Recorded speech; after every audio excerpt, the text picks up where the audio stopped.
Coucou les filles, donc voilà, je vais vous faire une petite démo sur le Bicel. Donc c'est le modèle Crosswaves. Donc ici nous avons le réservoir d'eau propre avec donc des niveaux pour mettre du produit. Il y a plusieurs produits compatibles. Je vous mettrai une liste éventuellement ou des questions. Enfin voilà. Donc on met de l'eau, on met un peu de produit. Ici on a le réservoir d'eau sale qui a un filtre ici.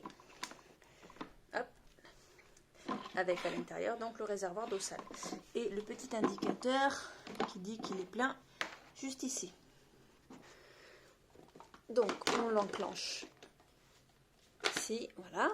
Ici on a, si on tire, attendez, on a le rouleau ici donc qui sert à nettoyer avec des picots durs. Bon, elle n'est pas en état toute neuve, donc faudrait que je la change. Il faut que je la commande. Et rien que pour vous, j'ai eu le plaisir de casser un œuf, du ketchup et des miettes de pain. Donc, hop, il s'enclenche tout seul, donc il tient tout seul. Il suffit juste de mettre le pied, hop, et là on a la gâchette. Ici, on a pour les tapis et les sols durs. Donc là, je vais mettre en sol dur. En tapis, en fait, il déverse un peu plus d'eau, notamment pour les tapis. Donc voilà. Donc il fait un petit peu de bruit. Donc je ne parlerai pas pendant que je passe le Bicel. Et puis voilà. Donc voilà. Je vais le mettre en route.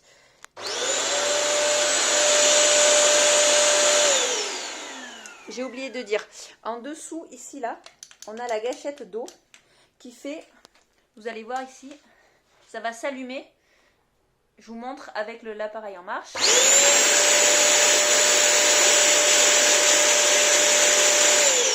Donc là, ça veut dire qu'il va déverser de l'eau.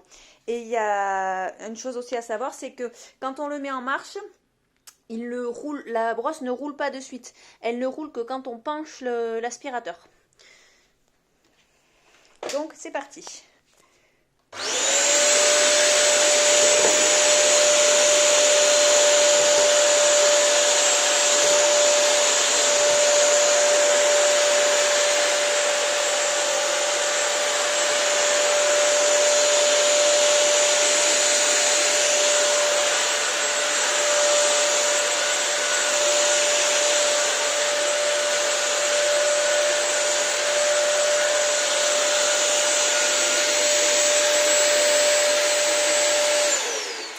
Donc vous voyez, c'est très efficace et ce qui est super bien, c'est que du coup ça aspire l'eau en même temps et du coup ça sèche très vite. Donc voilà, ici vous voyez, vous pouvez voir tout ce qui a été aspiré.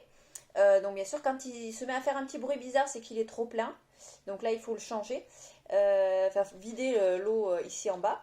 Et bon ben voilà, là comme il y a des coquilles d'œufs, ça reste au niveau du rouleau, mais bon, c'est parce que je ne suis pas restée assez longtemps sur l'aspiration pour bien nettoyer le rouleau. Et après il se lave par contre après chaque utilisation. Donc on démonte ici, là on enlève le rouleau qui peut passer à la machine à laver. On enlève ici le bac, le filtre que je vous ai montré, on le lave, on le fait sécher. Donc c'est bien d'en avoir deux. Et ensuite on lave le réservoir. C'est tout ce qu'il y a à savoir. Et voilà.